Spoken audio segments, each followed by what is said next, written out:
बिस्मिल्लाहिर्रहमानिर्रहीम। किंगडम प्रोकैरियोटा यानी बैक्टीरिया से बिलोंग करता हुआ एक बहुत ही इंपॉर्टेंट टॉपिक हम डिस्कस करेंगे इस वीडियो के अंदर, जिसका नाम है ग्रोथ एंड रिप्रोडक्शन।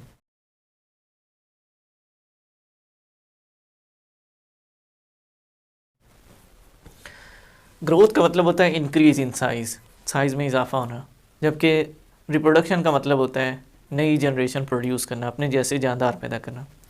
लेकिन जब हम बैक्टीरिया में ग्रोथ एंड रिप्रोडक्शन की बात करते हैं तो दोनों से मुराद एक्चुअली क्या है? बैक्टीरिया का अपने जैसे जानदार पैदा करना, यानी बैक्टीरिया की तादाद में इजाफा। तो इसी चीज़ को हम यहाँ पे एक्सप्लेन करेंगे। पहला पॉइंट है बैक्टीरियल ग्रोथ रेफर्स का मतलब होता है इंडिकेट, मतलब यानी बैक्टीरियल ग्रोथ से क्या मुराद है? Bacterial growth refers to increase in number of bacteria. यानी जब भी हम बात करते हैं कि जी बैक्टीरियल ग्रोथ, तो इससे मुराद क्या होगा? रेफर का मतलब होता है मुराद, मतलब बैक्टीरियल ग्रोथ से मुराद क्या होगा? इससे मुराद एक्चुअली बैक्टीरिया की तादाद में इजाफा है। अब बैक्टीरिया की तादाद कैसे बढ़ती है? एक प्रोसेस है एसेक्सुअल रिप्रोडक्शन का, जिसको नाम दिया जाता है बाइनरी फिशन। ये वो प्रोसेस है जिसके ज़रिए बैक्टीरिया अपनी तादाद में इजाफा करते हैं। बाइनरी का मतलब दो और फिशन का मतलब होता है टूटना, यानी एक बैक्टीरियल सेल टूट के दो हिस्सों में तकसीम हो जाता है और दोनों ही हिस्से क्या है? एज इंडिविजुअल अपनी ज़िंदगी गुजारते हैं, यानी एक जानदार तकसीम होकर दो अपने जैसे जानदार बनाते हैं, और ये बाइनरी फिशन कहलाता है। ये माइटोसिस से मिलता जुलता है, लेकिन एग्जैक्टली इसको माइटोसिस नहीं कहा जा सकता, क्योंकि ये प्रोसेस प्रोकैरियोट्स के अंदर हो रहा है, जहाँ पे specific nucleus membrane bounded nucleus नहीं होता, और ना ही सेंट्रियोल्स और स्पिंडल फाइबर्स वगैरह की फॉर्मेशन होती है। सो बाइनरी फिशन, इसमें क्या होगा? Bacteria increase in number by asexual mean of reproduction. Asexual reproduction के तरीके के जरिए बैक्टीरिया अपनी तादाद में इजाफा करते हैं, which one is known as binary fission. यानी एसेक्सुअल रिप्रोडक्शन का प्रोसेस जिसके जरिए बैक्टीरिया अपनी तादाद में इजाफा करते हैं, इसको हम बाइनरी फिशन का नाम देंगे। प्रोसेस में होता क्या है? कौन कौन से स्टेप्स हैं जो इस प्रोसेस में होते हैं और एक बैक्टीरियल सेल दो अपने जैसे सेल्स में चेंज हो जाता है? फर्स्ट प्रोसेस में क्या होगा? फर्स्ट स्टेप में क्या होगा? Parent cell इनलार्जेस। इनलार्ज का मतलब होता है साइज में बढ़ना, इंक्रीज होना। नॉर्मल पेरेंट सेल था जिसने डिवाइड होना है, जिसने बाइनरी फिशन शो करनी है, जिसमें बाइनरी फिशन होनी है, और इसके साइज में क्या होगा? इजाफा होगा। साइज में इजाफा क्यों होता है? इसलिए कि एंजाइम्स, प्रोटीन्स और जो जो चीज़ें चाहिए, जैसे क्रोमेटिन मटेरियल या जेनेटिक मटेरियल है, उसकी कॉपीज़ तैयार होती हैं। प्रोटीन और जो जो सब्सटेंसेस एक नया सेल बनाने के लिए चाहिए, वो सारी चीज़ें दो दो की तादाद में पैदा होंगी, जिससे एक नॉर्मल सेल जो है उसके साइज़ में इजाफा होगा। और हमारा फर्स्ट पॉइंट भी यही है कि बाइनरी फिशन में सबसे पहला पॉइंट कि पेरेंट सेल के साइज़ में इजाफा होगा। नेक्स्ट स्टेप क्या होगा? Plasma membrane pinches inward. Plasma membrane centre से अंदर की तरफ पिंच करेगी। Next third point, nuclear material equally distributed. वो जो प्रिपरेशन के दौरान न्यूक्लियर मटेरियल की तादाद में इजाफा हुआ था, या डुप्लीकेट या डबल हुआ था न्यूक्लियर मटेरियल, जेनेटिक मटेरियल, अब वो क्या है? वो आहिस्ता आहिस्ता आधा एक साइड पे आधा दूसरी साइड पे चला जाएगा। इसको बोला जाता है equal distribution of genetic material और न्यूक्लियर मटेरियल। तो आधा एक कॉपी इस साइड पे, दूसरी कॉपी इस साइड पे आएगी, ये इक्वल डिस्ट्रीब्यूशन है। Next, cell wall grows inward. पहले सेल मेम्ब्रेन अंदर की तरफ पिंच कर रही थी, उसी को फॉलो करते हुए सेल वॉल भी अंदर की तरफ सेंटर से पिंच करेगी, ऊपर से नीचे की तरफ आएगी और नीचे से ऊपर की तरफ। इस तरह ये पिंचिंग होगी और सेल इस तरह दो हिस्सों में तकसीम हो जाएगा। तो क्या हुआ कि cell wall grows inward and divide the cell into two cells. यानी सेल वॉल सेल मेम्ब्रेन को फॉलो करते हुए पिंच करेगी, अंदर की तरफ बढ़ेगी, अंदर की तरफ धंसती चली जाएगी दोनों सेंटर से, दोनों साइडों से। और इससे क्या होगा? ये जो पिंचिंग है सेल वॉल की, सेल मेम्ब्रेन को फॉलो करते हुए, प्लाज्मा मेम्ब्रेन को फॉलो करते हुए, ये क्या करेगी? पेरेंट सेल को दो डॉटर सेल्स के अंदर चेंज कर देगी। सबसे पहले साइज में इजाफा हुआ। साइज में इजाफा क्यों हुआ? क्योंकि सारी चीज़ें, सारे सब्सटेंसेस डुप्लीकेट हुए। फिर सेल मेम्ब्रेन सेंटर की तरफ पिंच हुई और equal distribution of genetic material, nuclear material. और फिर सेल वॉल ने भी फॉलो किया सेल मेम्ब्रेन की पिंचिंग को, जिससे नतीजा क्या निकला कि एक पेरेंट सेल दो डॉटर सेल्स के अंदर डिवाइड हो जाता है, चेंज हो जाता है। तो इस तरह एक सेल दो में तब्दील हो जाता है, एक सेल टूट के दो बनाता है, इसीलिए इस प्रोसेस को हम नाम देते हैं binary fission. Sequence is repeated eight intervals, यानी मखसूस औकात के बाद, मखसूस वक्फे के बाद ये सीक्वेंस फिर से रिपीट होगा। यानी वो जो नए सेल थे जो बने थे, ये भी सेम इसी प्रोसेस को रिपीट करेंगे, और हर बार ऐसे ही होता रहेगा। सेल बनते रहेंगे, वो इसी प्रोसेस को रिपीट करते हुए, इसी तरतीब में, इसी सीक्वेंस को फॉलो करते हुए नए सेल की फॉर्मेशन करते रहेंगे, और हम कहेंगे कि बैक्टीरिया की तादाद में इजाफा हो रहा है। Sequence is repeated eight interval, मखसूस वक्त के बाद ये तरतीब इसी तरतीब में इसी सीक्वेंस में ये प्रोसेस रिपीट होगा। कौन रिपीट करेगा? By each new daughter cell, हर नया सेल जिसको डॉटर सेल कहा गया है जो प्रोड्यूस हुआ इस प्रोसेस में, वो इस सीक्वेंस को दोबारा से रिपीट करेगा मखसूस वक्त के बाद, which in turn increase the population of cell, जिससे क्या होगा, जो सेल या बैक्टीरिया है उसकी तादाद में, उसकी पॉपुलेशन में, उसकी आबादी में इजाफा होगा। या ये जो सीक्वेंस है जब बार बार रिपीट होता रहेगा तो बैक्टीरिया की आबादी में इजाफा होगा, इसकी तादाद बढ़ेगी। वंस डिवीजन कंप्लीट, एक बार डिवीजन का प्रोसेस जब कंप्लीट हो जाता है, बैक्टीरिया ग्रो, अब यहाँ ग्रो से मुराद क्या है, अब मजीद उसके साइज में इजाफा होगा। Bacteria grow and develop their unique features, और अब वो क्या है, बैक्टीरिया जो नए बने थे उनके ना सिर्फ साइज में इजाफा होगा बल्कि वो अपने मखसूस जो ख़ास खसूसियात एक बैक्टीरिया में होनी चाहिए उनको वो डिवेलप करेंगे। और इसी को हम नाम देते हैं डिफ्रेंसिएशन, कि एक जनरल बैक्टीरियल सेल जो भी बना था वो ना सिर्फ उसके साइज में इजाफा होता है बल्कि वो अपनी यूनिक फीचर्स भी आहिस्ता आहिस्ता अपनी बॉडी में लाता है, और यूनिक फीचर्स ये बॉडी में आना, यूनिक फीचर्स का अटेन करना, ये डिफ्रेंसिएशन कहलाता है। तो इन सिंपल वे हम ये भी कह सकते हैं कि बैक्टीरिया के साइज में भी इजाफा होगा, साथ ही साथ यूनिक फीचर्स भी बैक्टीरिया अटेन करेगा। इसके बाद है next generation time. Generation time क्या है? एक बैक्टीरिया के बनने से एक बैक्टीरिया के जो बाइनरी फिजन का प्रोसेस है उसको स्टार्ट करने से लेके डिवाइड होने तक का जो टाइम है, जितना टाइम एक बैक्टीरिया को प्रिपेयर करने में, फिर उसको 1 से 2 में डिवाइड होने में लगता है, तो ये स्टार्ट से लेके एंड तक ये जो डिवीजन का प्रोसेस है इसमें जितना टाइम लगता है नेक्स्ट जनरेशन प्रोड्यूस करने के लिए, नेक्स्ट सेल प्रोड्यूस करने के लिए, इसको नाम दिया जाता है जनरेशन टाइम।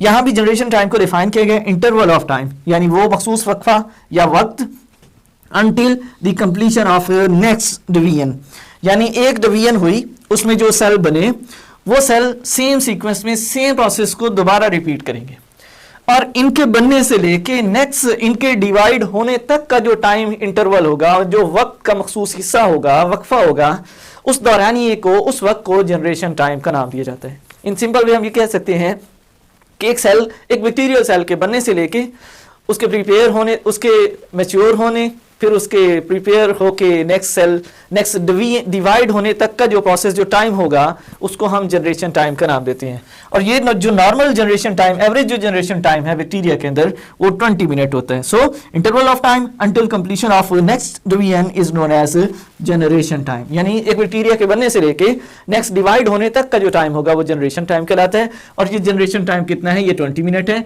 एक बैक्टीरिया ने प्रोसेस स्टार्ट किया है बाइनरी फिजन का, और उसके नेक्स्ट डिवाइड होने तक का ये जो ड्यूरेशन था ये जनरेशन टाइम कहलाया। और नॉर्मली ये एवरेज जो टाइम लिया जाता है बैक्टीरिया के केस में वो 20 मिनट्स होता है। इसके बाद phases of bacterial growth.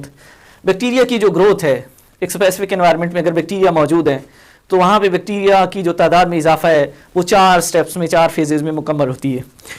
There are 4 distinct phases जो कि हम देखते हैं recognised in bacterial growth curve. Bacteria की तादाद में इजाफा के फॉर्म में, बैक्टीरिया की ग्रोथ की फॉर्म में, उसकी कर्व की फॉर्म में हम इन 4 फेजेस को, इन मखसूस 4 फेजेस को ऑब्जर्व करते हैं। पहला जो फेज है उसको नाम दिया जाता है लैग फेज। लैग का मतलब होता है डिलेड, देर, और कुछ जगहों पे इसका मतलब इब्तदाई भी होता है। लैग फेज में से क्या मुराद है? इस लैग फेज से क्या मुराद है? It is phase of no growth, इसमें किसी किस्म की कोई ग्रोथ नहीं हो रही। Bacteria prepare themselves for division. No growth से मुराद के सेल डिवाइड नहीं होता, बल्कि क्या है, जो बैक्टीरियल सेल है वो अपने आप को तैयार करता है डिवीजन के लिए। जैसे सफ़र पे जाने के लिए तैयारी की जाती है, पैकिंग की जाती है, वैसे ही डिवाइड होने से पहले क्या है, बैक्टीरियल सेल वो अपने आप को तैयार कर रहा है, रेडी हो रहा है, प्रिपरेशन हो रही है। दूसरा है लॉग फेज। लैग के बाद लॉग फेज है, तैयारी हो चुकी, जैसे सफ़र शुरू किया जाता है वैसे यहाँ पे क्या है, डिवीजन स्टार्ट होगी। It is the phase of rapid growth. Rapid growth होगी, और रैपिड ग्रोथ से क्या मुराद है कि बैक्टीरियल सेल बहुत तेज़ी से डिवाइड होंगे और बहुत तेज़ी से नए बैक्टीरियल सेल्स की फॉर्मेशन होगी। Bacteria divide at exponential rate. Exponential rate का मतलब होता है बहुत तेज़ी से, और बैक्टीरिया जो है वो इस फेज पर, इस स्टेज पर बहुत तेज़ी से तकसीम होते हुए नए बैक्टीरियल सेल की फॉर्मेशन करते हैं। और ये इंपॉर्टेंट MCQs भी बनता है। वैसे तो हर एक फेज में एक एक MCQs बनता है, किसी भी जगह से MCQs पूछा जा सकता है, जैसा कि in which stage, in which phase bacteria grow, bacteria divide at exponential rate, which is the phase of preparation या फिर यूं कह सकते हैं कि डेथ से रिलेटेड, स्टेशनरी फेज से रिलेटेड कोई भी एमसीक्यूज बन सकते हैं, लेकिन ये वाला एमसीक्यूज कई बार रिपीट भी हुआ है।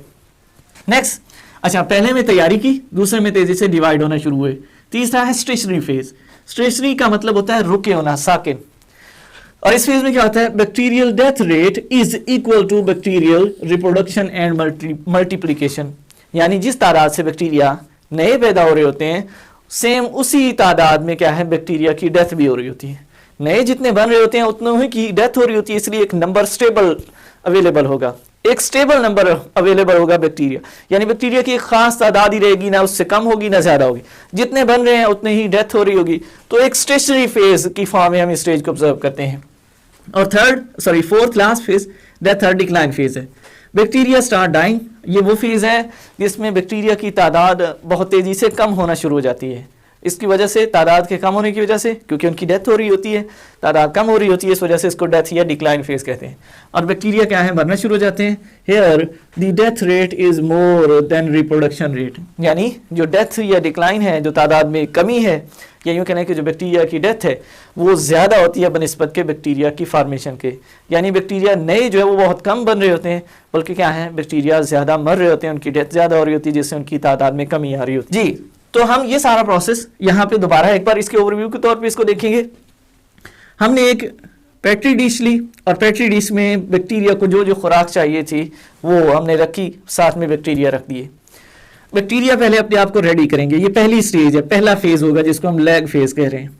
फिर जब बैक्टीरिया अपने आप को तैयार कर चुके होंगे तो इस खुराक को इस्तेमाल करके वो तेजी से अपनी तादाद बढ़ाएंगे। यहाँ पे ये दूसरा फेज है जिसको लॉग फेज कह रहे हैं। और यहाँ पे क्या है, तैयारी के बाद उन्होंने अपनी तादाद में इजाफा करना शुरू किया, और तादाद में इजाफा भी बहुत ज्यादा रैपिड होगा, रैपिड इंक्रीज इन नंबर।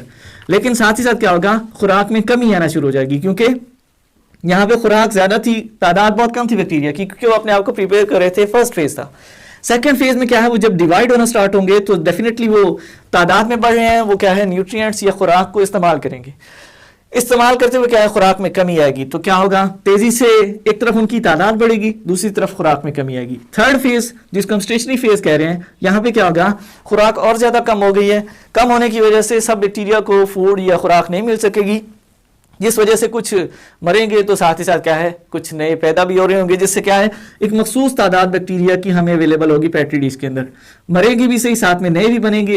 एक स्टेशनरी फेज की फॉर्म में हम इस स्टेज को यहाँ पे ऑब्जर्व करेंगे। और लास्ट डिक्लाइन फेज, खुराक बहुत ही कम रह चुकी है, चंद एक बैक्टीरिया को ही अवेलेबल होगी, इसीलिए वही सिर्फ जिंदा रह सकेंगे, बाकी सारे जो है वो मरना शुरू हो जाएंगे। इसको हम इस वजह से डिक्लाइन या डेथ फेज का नाम देते हैं। तो इस तरह खुराक जैसे जैसे कम होती चली जाएगी, वैसे वैसे ही क्या है बैक्टीरिया की तादाद भी कम होती चली जाएगी, और फिर लास्ट फेज पे बात एंड होगी, यानी डिक्लाइन और डेथ फेज। तो ये 4 फेजेस थे, 4 फेज बैक्टीरिया की ग्रोथ के।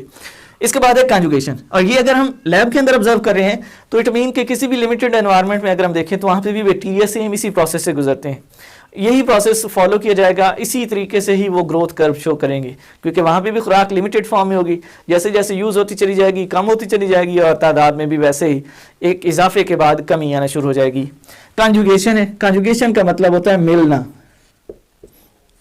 कंजुगेशन में अब क्या चीज़ हो रही है, ये मखसूस किस्म का प्रोसेस है जो सेक्सुअल रिप्रोडक्शन से बिलोंग करता है, मिलता जुलता है। Bacteria lack traditional sexual reproduction, bacteria के अंदर रिवायती सेक्सुअल रिप्रोडक्शन नहीं होती। और रिवायती या ट्रेडिशनल सेक्सुअल रिप्रोडक्शन से क्या मुराद है कि मेल और फीमेल दो इंडिविजुअल, मेल की तरफ से स्पर्म और फीमेल की तरफ से एग आएंगे, वो फ्यूज होकर जाइगोट बनाएंगे, जाइगोट फर्दर डेवलपमेंट के प्रोसेस से गुजरेगा, ये सेक्सुअल रिप्रोडक्शन है। और इसमें नया इंडिविजुअल जो है उसमें क्या होगा कि जेनेटिक रिकम्बिनेशंस की वजह से जेनेटिक मटेरियल में वेरिएशंस आएंगी। लेकिन इनमें ऐसा नहीं है, traditional sexual reproduction egg sperm male और फीमेल जैसा प्रोसेस नहीं है, लेकिन 2 इंडिविजुअल लाजमी इन्वॉल्व हैं। अच्छा, क्या होगा, bacteria lack traditional sexual reproduction, यानी इसमें जो रिवायती सेक्सुअल रिप्रोडक्शन का प्रोसेस है वो भी नहीं होगा, और साथ ही साथ क्या है माइटोसिस भी नहीं होगा। हाउएवर, ताहम some bacteria transfer genetic material from a donor bacterium to recipient। बेशक ट्रेडिशनल सेक्सुअल रिप्रोडक्शन नहीं है, माइटोसिस नहीं है, लेकिन उसके बावजूद कुछ बैक्टीरिया क्या है जेनेटिक मटेरियल को एक डोनर बैक्टीरियम से रेसिपिएंट बैक्टीरियम की तरफ ट्रांसफर करते हैं। यानी क्या होगा, दो बैक्टीरियल इंडिविजुअल, उनमें से एक जो जेनेटिक मटेरियल ट्रांसफर कर रहा है दूसरे की तरफ, जो ट्रांसफर करने वाला है वो डोनर, जो रिसीव करने वाला लेने वाला है वो रेसिपिएंट है। तो इसमें क्या होगा, विशेष सेक्सुअल रिप्रोडक्शन नहीं है, लेकिन उसके बावजूद क्या है कि एक बैक्टीरियम जेनेटिक मटेरियल ट्रांसफर करता है दूसरे बैक्टीरियम के अंदर। और ये किस प्रोसेस में, ये जो बैक्टीरियम यू कह रहे हैं कि जेनेटिक मटेरियल ट्रांसफर होता है किस दौरान, during a process known as conjugation. यानी ये जो प्रोसेस है कि एक बैक्टीरिया दूसरे बैक्टीरिया में जेनेटिक मटेरियल ट्रांसफर करता है, जो देने वाला है वो डोनर है, रिसीव करने वाला रेसिपिएंट है, ये जिस प्रोसेस में हो रहा है उस प्रोसेस को कॉन्जुगेशन का नाम दिया जाता है। और कॉन्जुगेशन का मतलब मिलना था, क्यों था, क्योंकि दोनों एक दूसरे के साथ कांटेक्ट में आते हैं, दोनों एक दूसरे के साथ जुड़े हुए होते हैं, मिले होते हैं, इस वजह से इसको कॉन्जुगेशन कह रहे हैं। इसमें क्या होगा, जेनेटिक मटेरियल एक बैक्टीरिया दूसरे को ट्रांसफर करेगा, रिसीव करने वाला जो बैक्टीरिया या सेल है वो उस जेनेटिक मटेरियल को रिसीव करेगा, उसको अपने जिस्म का हिस्सा बनाएगा, उसकी जो इंफॉर्मेशन है उसको यूज़ करते हुए अपने आप को स्टेबलाइज करेगा। Bacteria use sex pili to transfer genetic material. एक बैक्टीरिया दूसरे बैक्टीरिया में जेनेटिक मटेरियल ट्रांसफर करने के लिए मखसूस स्ट्रक्चर यूज करता है जिनको पिलाई का नाम दिया जाता है, सेक्स पिलाई। ये ऑलरेडी हम इस चैप्टर के स्टार्ट में भी इस पॉइंट को डिस्कस कर चुके हैं, पिलाई या सेक्स पिलाई को, कि वो स्ट्रक्चर हैं जो अटैचमेंट के लिए सबस्ट्रेट के साथ और साथ ही साथ क्या है कॉन्जुगेशन में यूज होते हैं। तो ये होलो हेयर लाइक स्ट्रक्चर ये क्या है, जेनेटिक मटेरियल को ट्रांसफर करने में यूज होते हैं। सवाल ये पैदा होता है कि एक सेल दूसरे बैक्टीरियल सेल को जेनेटिक मटेरियल क्यों ट्रांसफर करता है। समटाइम हमें पता है कि बैक्टीरिया जो है वो डाइवर्स एनवायरनमेंट में पाए जाते हैं, वसी पैमाने पर फैलाव रखते हैं, बहुत ज़्यादा जगहों पे पाए जाते हैं। और क्यों ऐसा, क्योंकि ये बहुत ही ज़्यादा अडॉप्टेबल हैं, अपने आप को अच्छे तरीके से किसी भी जगह एडजस्ट करने की एबिलिटी रखते हैं। और ये एबिलिटी कैसे आती है, इनमें जेनेटिक वेरिएशंस की वजह से। एक बैक्टीरिया के पास अगर कोई स्पेसिफिक जेनेटिक मटेरियल है जो उसकी हेल्प कर रहा है उस एनवायरनमेंट में स्टेबल होने के लिए, जिंदा रहने के लिए, तो वो क्या करेगा, वो अपना ये जेनेटिक मटेरियल दूसरे सेल को, दूसरे बैक्टीरिया को भी देगा ताकि वो इसको भी यूज़ कर सके, वेरिएशन आए और वो भी अपने आप को स्टेबलाइज करते हुए सर्वाइव कर सके। तो ये असल में बेसिक पर्पस है या सिग्निफिकेंस कह सकते हैं, फ़ायदा कह सकते हैं इस जेनेटिक मटेरियल की एक्सचेंज का, इस जेनेटिक मटेरियल के ट्रांसफ़र का, जो कि एक्चुअली कॉन्जुगेशन के जरिए बैक्टीरिया में हो रहा होता है। सिग्निफिकेंस है, conjugation produces new genetic combination. जब जाहिर सी बात है जेनेटिक मटेरियल ट्रांसफर होगा तो रेसिपिएंट के अंदर नई जेनेटिक वेरिएशंस या यूं कह लें कि उनके जेनेटिक मटेरियल के अंदर नई तब्दीलियां आएंगी। और ये वो तब्दीलियां हैं जो इस रिसीवर को, रेसिपिएंट को और अच्छे अंदाज में और बेहतर अंदाज में जिंदा रहने में मददगार साबित होंगी। So conjugation produces new genetic combinations that may allow the resulting bacteria, जो इस बैक्टीरिया को इस बात की इजाजत दें to survive under great variety of condition, यानी तब्दील होते हुए माहौल में, चेंजेबल एनवायरनमेंट के अंदर इस अपने आप को वो सर्वाइव कर सके। तो जो जेनेटिक मटेरियल लिया जा रहा है या एक्सचेंज हो रही है जिस जेनेटिक मटेरियल की कॉन्जुगेशन के जरिए, वो रेसिपिएंट बैक्टीरिया को इस काबिल बनाती है कि वो माहौल के अंदर अपने आप को चेंजेबल एनवायरनमेंट के अंदर या यूँ कह लें कि वेरिएबल एनवायरनमेंट के अंदर अपने आप को क्या है वो सर्वाइव कर सकता है, उन चेंजेस को टॉलरेट कर सकता है, उसमें रेजिस्टेंस आ सकती है। तो फ़ायदा ही होता है इस प्रोसेस का, कॉन्जुगेशन के प्रोसेस का। लेकिन ये एग्जैक्टली सेक्सुअल रिप्रोडक्शन नहीं कहलाती, बल्कि इस सेक्सुअल रिप्रोडक्शन से मिलता जुलता प्रोसेस होगा। ये तो चाहिए हमारा ग्रोथ एंड रिप्रोडक्शन जिसको हमने बैक्टीरिया में डिस्कस किया। अब रहा कि कौन कौन से क्वेश्चन बन सकते हैं। बहुत ज़्यादा शॉर्ट क्वेश्चन इसमें से बनते हैं जो कि इस टॉपिक के तौर पे यहाँ से पूछे जाते हैं। एक तो ये कि जी बहुत इंपॉर्टेंट लॉन्ग क्वेश्चन बनता है, ये one of the important long question of this chapter. और साथ ही साथ short question, binary fission as a short question पूछा जा सकता है। फिर जनरेशन टाइम अक्सर पूछा गया है शॉर्ट क्वेश्चन के तौर पे। Phases of growth as a short question, specially इनके नेम्स कई बार पूछे जा चुके हैं। और फिर कॉन्जुगेशन बहुत दफ़ा शॉर्ट क्वेश्चन के तौर पे पूछा गया है। नोट आ सकता है, डेफिनेशन आ सकती है, इसकी सिग्निफिकेंस आ सकती है, किसी भी हवाले से शॉर्ट क्वेश्चन पूछा जा सकता है। लॉन्ग, शॉर्ट और एमसीक्यूज, तीनों एस्पेक्ट से ये एक अहम और बहुत ही इंपॉर्टेंट टॉपिक है किंगडम प्रोकैरियोटा यानी बैक्टीरिया से बिलोंग करने वाले चैप्टर से। तो उम्मीद है कि आप लोगों को ये क्लियर होगा, ये समझ आया होगा। बहुत ही आसान है लेकिन इंपॉर्टेंट है, इसको अच्छी तरह समझिए, तैयार कीजिए। मिलते हैं नेक्स्ट वीडियो में नए टॉपिक के साथ, तब तक अल्लाह हाफिज़।